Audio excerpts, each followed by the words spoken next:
Okay, again, no, going back class, no, kita class sa 2D wireframe, no, usahay ang wireframe is dili siya black, no, but colored usahay, no. So if you want the black, kanig yung 2D wireframe. Okay, kung wireframe lang ka, usahay night times nga from shaded, medyo nalang gyapon yung color, no. So rito sa southeast, no, isometric, no, here, or even this one, no. Okay, so we're going to use ko ano, orbit class.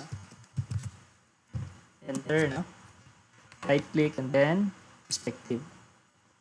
Okay. So if it works, then okay siya, no? Pwede rag di ka sa camera. Let's say this one, okay na ka ani, no?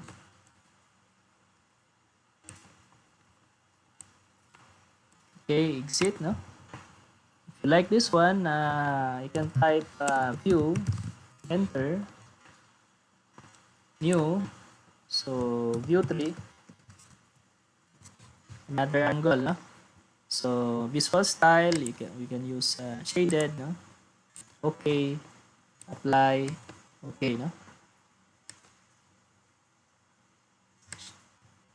Shaded, no? Okay, view. Okay, to the wireframe, no? So view plus enter. Select view 3, set current, apply, okay.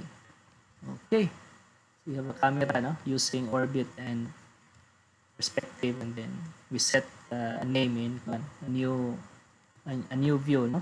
Using view command. So mo to siya class, no? Sa pag-set sa camera, dock method using the camera command, then using the orbit, no? Orbit perspective, and then create the camera in view.